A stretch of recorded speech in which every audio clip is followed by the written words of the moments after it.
Le ministre de la Communication et le ministre du Développement communautaire étaient ce matin à Niamey au niveau de certaines structures relevant de leur département ministériel. Le ministre des Enseignements professionnels et techniques, pour sa part, était dans la région de Dossou. Il s'agissait pour ces personnalités de s'enquérir du fonctionnement de leurs services et les conditions de travail du personnel. Détail dans cette édition. Messieurs, mesdames, bonsoir et merci de cette édition. Et puis ce communiqué du Conseil économique, social et culturel CESOC suite à l'attaque du dimanche 17 janvier 2021 contre la position militaire de Chetima Wangou dans la région de Difa. Le CESOC s'indigne de ces actes ignobles et condamne fermement cette lâche attaque perpétrée contre nos forces de défense et de sécurité. Aussi, le président du CESOC, au nom du bureau des conseillers et du personnel administratif et technique et en son nom propre, adresse ses condoléances les plus attristées aux familles endeuillées et à l'ensemble du peuple nigérien et souhaite un prompt rétablissement aux blessés. Face à cette situation tragique, le CESOC réaffirme son soutien total au président de la République, chef de l'État, chef suprême des armées, Issoufou Mamadou, au gouvernement et aux forces de défense et de sécurité pour leurs efforts inestimables et leur détermination à assurer la protection des populations et de leurs biens sur toute l'étendue du territoire national. Le groupe de presse Bonferrey et le journal L'Enquêteur ont reçu ce matin la visite du ministre de la Communication. Boubacar Issoufou Jubo est allé s'enquérir du fonctionnement de ces deux structures et les difficultés qu'ils rencontrent. Le point avec Abdelkarim Mambarmou et Abdoulaye Ali. Cette visite du ministre de la Communication, qu'accompagnent les membres de son département ministériel, s'inscrit dans le cadre d'une prise de contact avec les médias. La première étape de cette visite a été le groupe de presse Bonferrey. À ce niveau, le ministre de la Communication a visité les différents bureaux de la télévision, à savoir la salle de rédaction, le plateau de la grande édition, la régie Canal+, pour ne citer que cela.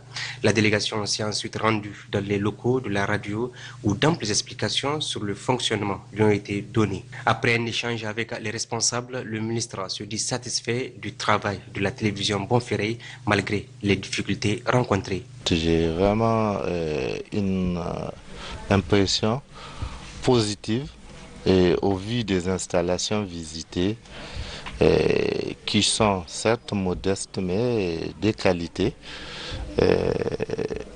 Aussi l'organisation particulièrement qui permet vraiment de produire des émissions de très bonne qualité. Les suggestions, le Niger s'est doté d'un document, d'une stratégie pour la transition numérique. L'un des axes aussi, c'est la thématisation des chaînes. Nous l'avons évoqué tout de suite avec vraiment les responsables de Bonferrey. Les médias doivent aller vers cette thématisation. On a plus d'une dizaine de télévisions aujourd'hui, mais on ne sent pas cette thématisation qui est prônée dans la stratégie. La même stratégie aussi pour le développement de contenu local. Avec la TNT qui va cadrer tous les pays, il ne faut pas juste penser aux citadins, il faut développer des documentaires vraiment qui vont au fond du pays pour récupérer vraiment la vie du terroir qui pourra intéresser justement cette diffusion qui sera définitivement nationale. Le journal L'Enquêteur a constitué la deuxième étape de cette visite. Après un échange avec le directeur de publication, la délégation s'est rendue dans les différentes salles des machines d'impression des journaux qui ont une capacité de 2000 journaux par jour. Pour rappel, le journal L'Enquêteur a été créé en 1999 et compte aujourd'hui plus de 1000 abonnés directs et présents sur les réseaux sociaux. Le ministre du Développement communautaire et de l'aménagement du territoire a lui effectué ce matin à Niamey une série de visites au niveau des services déconcentrés de son ministère. L'objectif est de s'entretenir avec les agents sur leurs conditions de vie et de travail. C'est par ce geste barrière, le lavage des mains, que le ministre du Développement communautaire et de l'aménagement du territoire a fait son entrée dans les services communaux du développement communautaire et de l'aménagement du territoire des 5 arrondissements communaux de Niamey.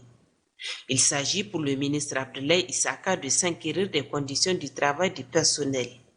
L'exiguïté des locaux, l'insuffisance et la vétusté du parc auto sont entre autres les difficultés relevées au niveau de ces services sectoriels. Il s'agit de nous enquérir des conditions de travail du personnel et aussi parler d'actualité, notamment la deuxième vague de la Covid-19. S'agissant du premier point, donc, nous avons vu les conditions de travail du personnel. Vous avez noté avec nous effectivement l'exiguïté des bâtiments. Et là, à ce sujet, le ministère prendra toutes les dispositions effectivement pour améliorer les conditions du travail de nos agents. En dehors de l'exiguïté, nous avons aussi des problèmes matériels, notamment informatiques. Et comme nous sommes avec les directeurs centraux, effectivement, des dispositions seront prises pour équiper ces services. S'agissant du deuxième point, donc l'actualité oblige, c'est la situation de la deuxième vague de la pandémie à Covid-19. Des dispositions ont été édictées par le gouvernement. Nous avons instruit donc les différents responsables des services déconcentrés à suivre l'application des mesures édictées par le gouvernement. Donc sur ce point, nous les avons instruits vraiment de suivre l'application de ces mesures. La fin de la visite du ministre du Développement communautaire et de l'aménagement du territoire s'est achevée sur une note de satisfaction. Le personnel, lui, s'est dit honoré de cette visite qui est une première depuis la création de ce département ministériel. Le ministre des Enseignements professionnels et techniques a pour sa part effectué une mission de travail dans la région de Dosso. L'objectif est d'apprécier et s'enquérir des conditions de travail du personnel enseignant et des apprenants relevant de son département ministériel. Le point avec Salamata Madou et Habibou Bakou. Il s'agit pour le ministre de l'Enseignement professionnel et technique, Abdou Matou, à travers cette mission, de constater et d'apprécier les conditions de travail du personnel enseignant, les conditions d'apprentissage des apprenants, les fonctionnements des différents centres de formation et aussi de vérifier le respect des mesures barrières dans le cadre de la prévention de la Covid-19 dans les services relevant de son département ministériel au niveau de la région de Dosso. C'est ainsi qu'il a d'abord visité la direction générale de l'enseignement professionnel et technique pour les tableaux synoptiques 2021 présente la situation suivante. 67 établissements de formation professionnelle et technique, dont 12 privés, encadrés par 3 inspections. L'effectif des élèves est de 10 417 apprenants. Ensuite, les centres polytechniques Mazayaki, une école privée qui accueille des élèves boursiers de l'État, dont 39 pour cette année. Là, le fondateur a mentionné la bonne collaboration qu'il a avec la direction régionale et le ministre, pour sa part, a réaffirmé son engagement pour accompagner son école dans le cadre de la formation professionnelle. Puis, les centres de formation au métier CFM et les centres de formation professionnelle et technique CFPT qui forment les jeunes apprenants dans les filières de l'agriculture, les génies civils, la plomberie, l'électricité, l'économie familiale, la mécanique auto, la maçonnerie et la transformation agroalimentaire. À tous les niveaux, les ministres et la délégation qui l'accompagnent ont visité les différents ateliers d'application pratique. Enfin, il a visité l'interrégional du FAPA, qui est l'outil principal d'accompagnement des jeunes pour renforcer leurs capacités et lutter contre le chômage et la pauvreté. À l'issue de toutes ces visites dans la région de Dosso, le ministre de l'Enseignement professionnel et technique fait la synthèse de sa mission. L'objectif qui a été assigné donc à cette mission était premièrement de voir de visu les conditions de vie et de travail de nos agents ainsi que des apprenants qui sont au niveau des centres. Partout où nous avons visité, presque toutes les conditions donc, de travail sont réunies dans ces différentes entités que nous avons pu visiter. Pour ce qui est du respect des mesures barrières, les dispositifs de lavage des mains sont disponibles dans tous les établissements. Et mieux, la délégation ministérielle a trouvé une importante quantité de savon liquide produit sur place pour renforcer la prévention de la Covid-19. Notez à présent à Zender cette cérémonie de remise de kits d'hygiène et d'assainissement par l'ONG CARE Niger dans le cadre du projet Maman Lumière 3. C'était sous la présidence du secrétaire général de la région. Les présidents avec Kader Nana Balkissa et Lawali Hussein. 50 kits d'hygiène et assainissement d'une valeur de 9 millions de francs CFA offerts par CARE Niger au profit des 5 communes de sa zone d'intervention dans le cadre de la promotion du WASH dans la prévention de la malnutrition, et ce, conformément à la 3e phase du projet Maman Lumière dans la région du Damagaram. À travers donc ce projet Maman Lumière qui a pour objectif général donc de réduire substantiellement la malnutrition dans la région du Zender.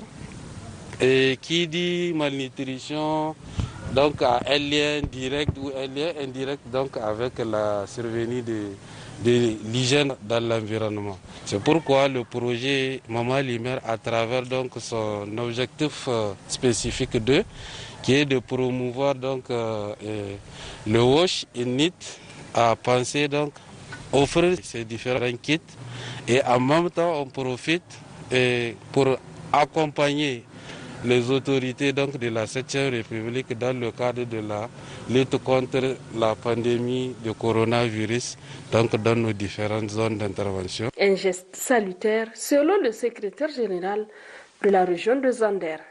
C'est le lieu de remercier CARE, en tout cas pour son initiative.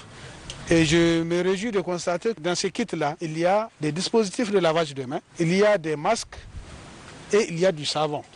Ces matériels-là, vous vous en doutez, entrent dans le cadre de la lutte contre la Covid-19, qui, il faut le dire, est en train de revenir, pour ne pas dire qu'elle est revenue. La seconde vague, qui est également présente aujourd'hui au niveau des Zender, cette année, nous avons enregistré déjà 50 cas en un mois, avec malheureusement 5 décès. Cela voudra dire que cette deuxième vague de la Covid-19 est en train aussi de faire des victimes. Cette cérémonie de remise de kits intervient après une autre cérémonie de remise de 1804 chèvres dans le département de Myria à l'endroit des femmes des départements de Damagaram-Takaya, Myria-Dogo, zone d'intervention du projet Maman Lumière 3. Tendance Covid-19 au Niger. Les résultats des examens virologiques de ce jour, 25 janvier 2021, se présentent comme suit. 21 cas positifs, dont 2 chez les demandeurs de tests PCR Covid-19 pour voyage et 19 alertes sur 234 tests réalisés à la Covid-19, dont 7 de sexe féminin, 14 de sexe masculin. Ces cas positifs se répartissent comme suit. 7 au niveau de la région du Niamey, 3 au niveau de la région de Tawa, 1 au niveau de la région de Zender, 2 au niveau de la région de Dosso, 8 au niveau de la région d'Agadez. Aucun décès enregistré ce jour. À ce jour, ce sont 11 833 personnes testées, 4 314 sont déclarées positives à la COVID-19, parmi lesquelles 3494 guéris, 151 décès, 729 cas actifs, sont 10 en hospitalisation, dont 3 en réanimation. Le gouvernement attire l'attention des populations sur le fait que le virus circule fortement au niveau communautaire, avec de plus en plus de cas présentant des signes souvent graves. Aussi, le gouvernement invite la population au respect strict de toutes les mesures prises. Le port de masque, le lavage des mains à l'eau et au savon et l'utilisation du gel hydroalcoolique doivent être strictement respectés en toutes circonstances. Pour toute information, appelez le 15 ou le 93 59 18 02. La suite de cette édition, 8 morts et 1 blessé, tel est le triste bilan d'un accident de circulation qui s'est produit entre Bolbol et Tonga, région de Dosso. Le secrétaire général de la région était sur les lieux en vue de constater cet état de fait. Le point avec Ali Hashimou et Habibou Bakou. C'est aux environs de 11h heure locale que cet accident mortel a eu lieu à 60 km de Dosso entre Bolbol et Tonga sur la RN1 et a mis en cause des véhicules particuliers, l'un venant de Niamey, un officier de l'armée avec sa famille, et le second un boutiquier de Dosso ayant quitté Tonga pour Dosso. Et c'est ce dernier qui a eu un éclatement de pneus pour entrer en collision avec l'autre véhicule. Le choc fut tellement violent que les deux véhicules ont pris feu. L'irréparable s'est produit Un seul rescapé, l'officier de l'armée. Les 6 autres occupants de ces 2 véhicules sont morts sur place et carbonisés. Les éléments de la gendarmerie nationale et des sapeurs-pompiers dépêchés sur les lieux ont pu extraire les corps pour les transporter au CHR de Dosso. Explication de cet état de fait avec le commandant de la brigade des gendarmeries de Dosso. C'est un véhicule avant 6 qui venait de vers Korimeroa. Certainement en excès de vitesse, il a eu un éclatement de la roue avant droite. Donc suite à cet éclatement, le chauffeur a perdu son équilibre et le véhicule a dérapé pour venir croiser un autre véhicule qui venait de sens inverse. Donc on s'est rentré en coalition. Et automatiquement sur place, les 2 véhicules ont pris feu. Et vous avez vu, il y a 6 corps calcinés dans les 4 dans l'autre véhicule et les 2 qui sont éjectés sur le goudron avec l'étincelle et aussi ils ont pris feu. Donc il y a eu 6 morts. Le secrétaire général du gouverneur de Dosso a saisi cette opportunité pour lancer un vibrant appel aux usagers de la route à plus de prudence et surtout au respect strict du code routier. C'est de demander aux usagers de la route, particulièrement les conducteurs des véhicules et des camions, d'observer toujours de la prudence. La semaine passée déjà, nous étions sur l'axe Dosso-Niamey. Aujourd'hui, c'est l'axe Dosso-Douti. Et c'est toujours la même chose. C'est des scènes dramatiques auxquelles on assiste. Nous ne pouvons que déplorer cela. Mais le plus important, c'est de demander aux conducteurs, toutes catégories confondues, d'observer beaucoup de prudence. Le secrétaire général de la région de Dosso, Assoumana Amadou, et les membres de la délégation qui l'accompagnent dans ce déplacement se sont rendus au chevet de ce blessé, le seul survivant de cet accident qui a d'ailleurs reçu les premiers soins. Sa vie n'est certes pas en danger, mais il souffre, selon les médecins, d'un traumatisme à la hanche et sera évacué dans les heures qui suivent à Niamey. Paix aux âmes des disparus. Amen. Ouverture ce matin d'IFA des travaux de lancement du processus d'élaboration du rapport bilan de mise en œuvre du plan de développement économique et social PDS 2017-2021. La cérémonie a été placée sous la présidence du secrétaire général de la région. Le point avec Gunga Gibrima et Hanoun Sanda.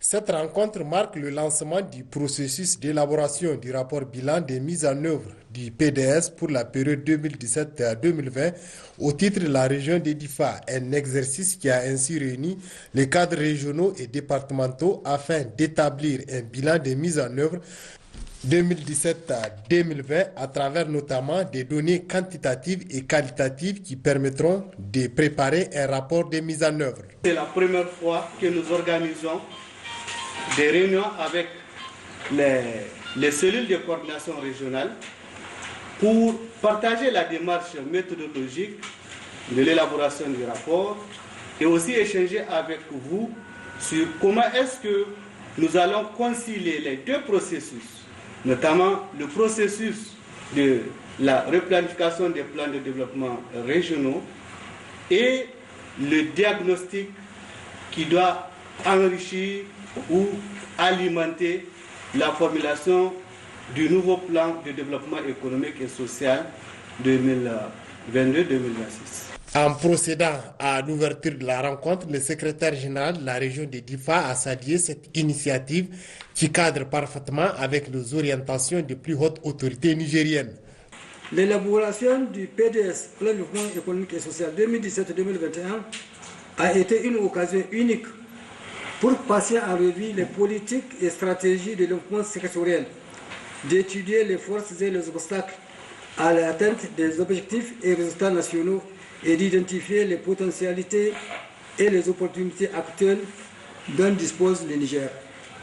L'analyse socio-économique de la région de Difa fait ressortir une problématique de développement autour de l'insécurité, la croissance démographique galopante, 4,70%, et l'indice synthétique de fécondité, 6,4%, et une population de déplacés, retournés et réfugiés à plus de 250 000 personnes.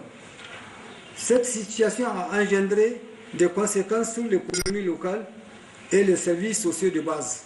Les défis à relever au niveau de la région sont nombreux et variés, notamment la culture de la paix, la protection sociale, l'offre et la qualité des prestations de services de santé et de l'éducation, et enfin la relance économique, etc.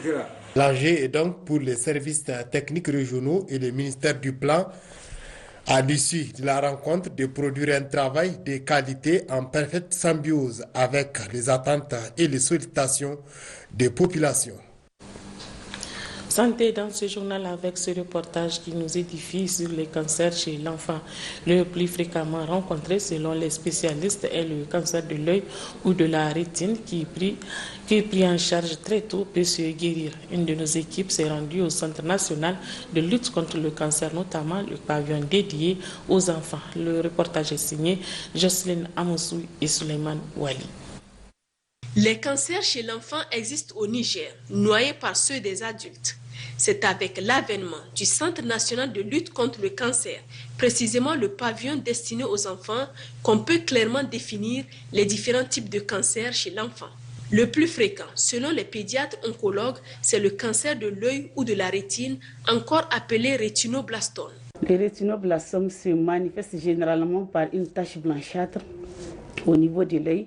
C'est cette tache qu'on appelle la leucocorie. Donc, généralement, quand les parents ils viennent en consultation, ceux qui viennent tôt, ils nous disent qu'ils constatent qu'il y a un point brillant, une tache blanche brillante au niveau de l'œil de l'enfant, surtout la nuit. Et pour les parents, souvent qui nous posent des questions, pour pouvoir savoir qu'il y a cette leucocorie, on dit de faire une photo de l'enfant avec le flash.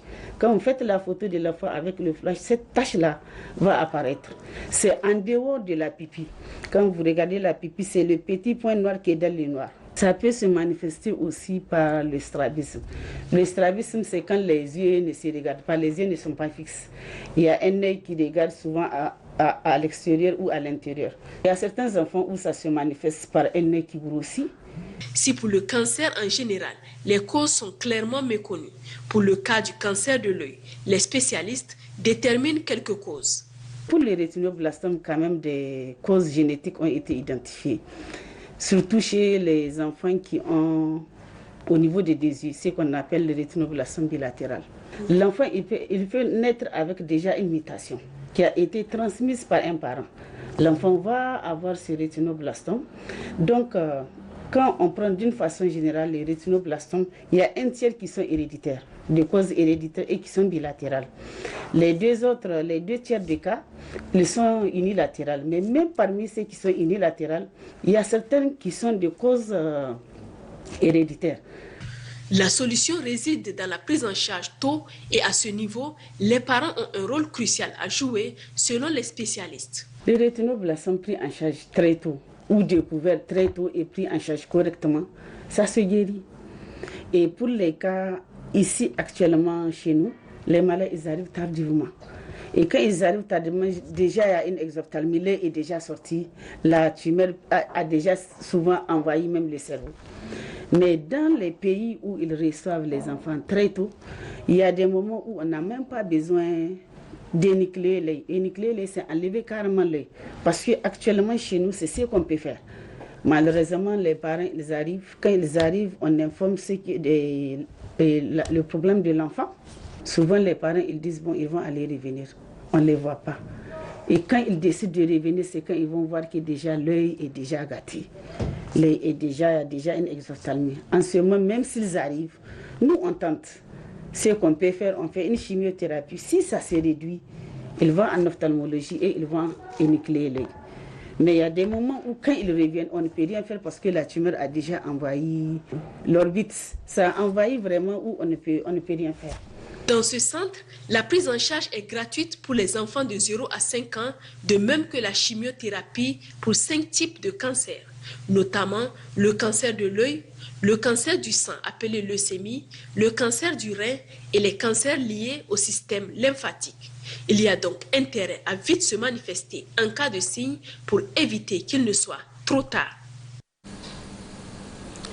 Chaque année, les populations du Goupir, en cette même période, ont recours 9 jours durant à la divination qui consacre le Bouddha d'Agi. Autrement dit, comment sera l'année nouvelle. Cette cérémonie regroupe plusieurs diversités culturelles du Goupir. Le point avec Hankorao Hassan et Issoufou Suleiman.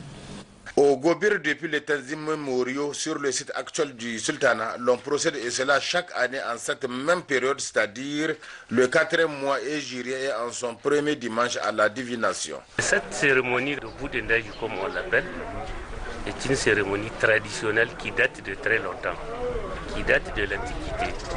Nous avons trouvé nos parents, nos grands-parents, ils ont vécu cette situation. Donc toutes les chefferies, en tout cas qui se sont succédées, n'ont pas négligé cette cérémonie. Ils ont fait de cette cérémonie une place importante par rapport à la vie du Gobir. Donc c'est une cérémonie qui regroupe des milliers de personnes, de toute diversité culturelle confondue. Donc nous avons des Bokaïs, nous avons des pêcheurs, nous avons donc des chefs de l'eau, comme on l'appelle. Nous avons donc des Mbori et qui sont encadrés en tout cas par Inna. Quant aux Bokaïs, ils sont encadrés en tout cas par le chef de Bokaïs, comme on l'appelle certains Bokaïs. À l'issue de cette cérémonie, on prévoit beaucoup de choses. Lors de leur géomatie, ils prévoient un certain nombre de choses qui, après maintenant, ils viennent révéler ça au niveau du sultan. La divination est l'art des Mazamawa, les habitants autochtones de Tchibiri Gobir, de prédire l'avenir à travers les actes hautement sacrés hérités de père en fils pour le bien-être de la communauté. Cette année, le directoire sous l'égide du sultan du Gobir, le 380e, la terre et les mages ont parlé. Après 9 jours de retranchement et d'intenses recherches, les émérites prédicateurs du Gobir ont prévu, dès le 7e mois, il y aura de la pluie, idem pour le 8e, 9e et 10e mois qui intéresserait le nord-est, c'est-à-dire le Demergou. De Kumbula, Baramaka et Kaibahoula.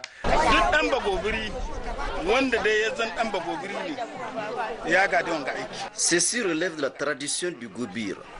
Tous les Gobirawa ont hérité de celle-ci. Vous exposez à cet endroit vos vœux. C'est ainsi cet arbre qui, par la grâce de Dieu, va les exaucer.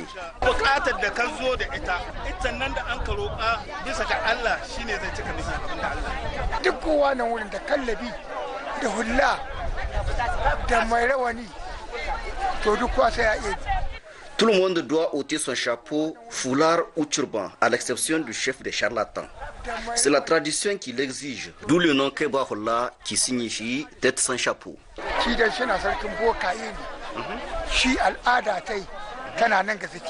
Les détenteurs du savoir mythique ont tous à l'unanimité convenu des résultats de leur divination qu'ils ont transmis au sultan El Hajj Abdou Bala Marafa, Amir Moumounine, dépositaire et garant de la tradition du Gobir et de Gobirawa. Automatiquement, le sultan informe qui de droit lors d'un conseil de palais pour sacrifier aux sollicitations telles qu'elles prévues par les mages. Il y aura un bon hivernage, disent-ils, de bonnes récoltes, nonobstant quelques poches d'attaque des ennemis de la culture.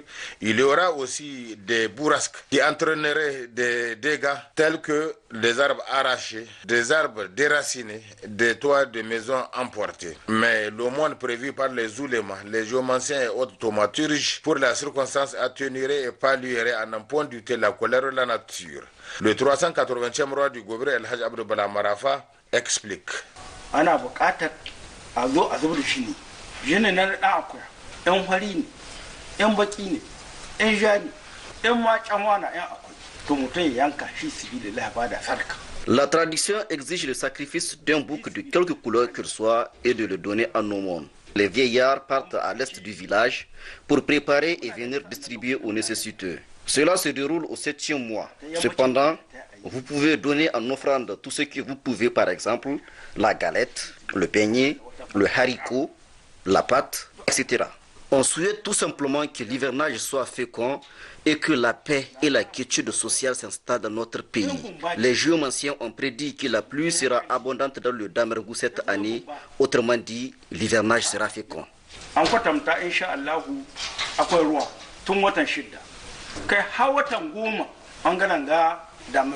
Cet événement hautement culturel devrait être appuyé par tous et chacun pour qu'il puisse résister aux aléas temporels. Les participants sont d'autant plus nombreux, des milliers qui quittent leur village et leur région et sont à la charge du sultan du Gobir El Hajj Abdou Bala Marafa, le philanthrope. 9 jours durant le temps des cérémonies.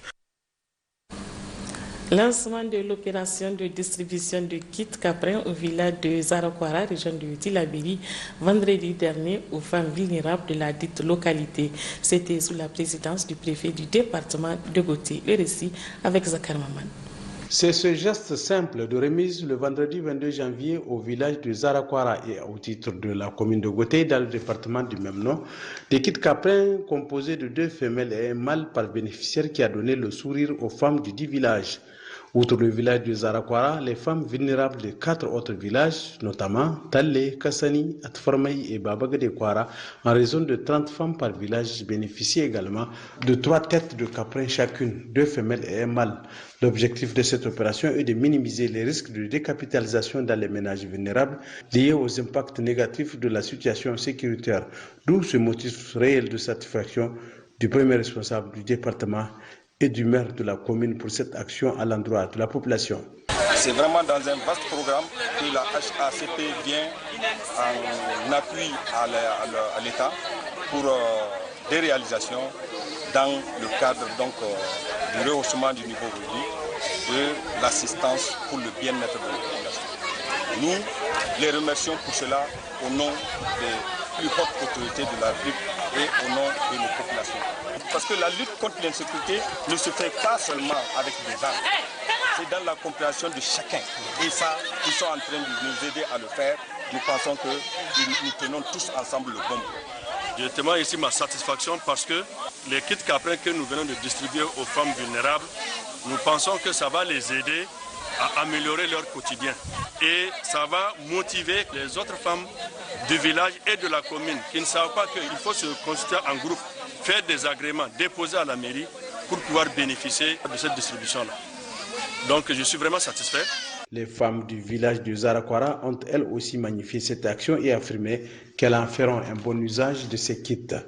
Notez aussi dans la foulée l'intervention du directeur départemental de l'élevage de Goté qui a expliqué tout le processus ayant abouti à cette opération de distribution avant de se pencher sur l'entretien de ces caprins qui contribueront, faut-il le rappeler, à la lutte contre la malnutrition infantile grâce à la production laitière, mais aussi renforcer la capacité d'autogestion de ces femmes.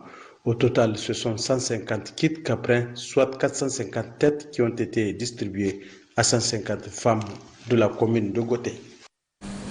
Elles sont de plus en plus nombreuses, les filles qui fréquentent les foyers féminins de couture. Un cadre d'apprentissage par excellence pour ces apprenantes déscolarisées. Cette activité leur permet également d'être autonomes. Les précisions avec Chérifatou Amadou et Mohamed Agoumou. Le foyer féminin est un centre éducatif et social dont les prestations visent à renforcer les capacités de jeunes filles et femmes en vue de faciliter leur insertion socio-économique. Ici à Tawa, les foyers d'apprentissage accueillent de plus en plus de femmes et jeunes filles afin de les initier aux travaux manuels. Nous ne pouvons pas arriver à l'autonomisation des femmes ou au développement, à notre développement, si nous mettons cette frange sociale de côté. Et c'est dire que nous allons tous gagner en acceptant ou en appuyant ce processus-là, en aidant ces jeunes filles qui sont en train de suivre leur scolarité et aussi qui sont en train d'apprendre dans les différents foyers. Tout le monde doit comprendre la nécessité d'accompagner les filles et les femmes pour qu'on puisse aller vers le développement. Améliorer leur niveau de savoir et de connaissance afin de leur donner une base pour qu'elles puissent s'en sortir une fois sur le terrain. Tel est le but de cette initiative, nous a confié les formateurs de ces centres. Ici, nous enseignons la couture, le tricotage, la fabrication du savon liquide, la cuisine et autres. Les femmes qui bénéficient de nos formations s'investissent vraiment et raison pour laquelle nous profitons de votre micro pour lancer un appel aux bonnes volontés afin que celles-ci nous appuient en matériel et en renforcement de capacités. Dans ces centres que nous gérons, il y a 3 niveaux.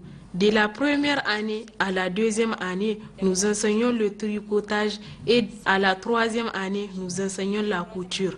Cette formation est trop bénéfique aux apprenantes, dans la mesure où, à la fin de leur formation, elles arrivent à subvenir à leurs besoins financiers et même venir en aide à leurs proches. Du côté des apprenantes, cette formation constitue une issue pour leur autonomisation, mais aussi pour lutter contre l'oisiveté et la pauvreté. Dieu merci, car à la deuxième année, nous arrivons à desservir quelques clients sous la supervision de nos enseignantes. Je lance un appel à l'endroit de mes sœurs afin de venir apprendre ces métiers qui leur sera très émancipatif. Notons que l'apprentissage au niveau de ces foyers constitue une école de seconde chance pour ces jeunes et femmes dont la majorité ont quitté les bancs dès le cycle primaire. Comme vous venez de le suivre sur nos antennes à l'occasion de la 3e journée de la phase de poule du championnat d'Afrique des Nations Chan, notre équipe, le MENA, a été opposée au Léopard de la République démocratique du Congo. Après 2 nuls concédés respectivement face à la Libye et au Congo-Brazzaville, notre équipe nationale s'est inclinée face au Léopard de la RDC par 2-1. Fin du parcours pour les MENA, mais d'autres échéances sont à venir avec un peu plus d'organisation et de réalisme.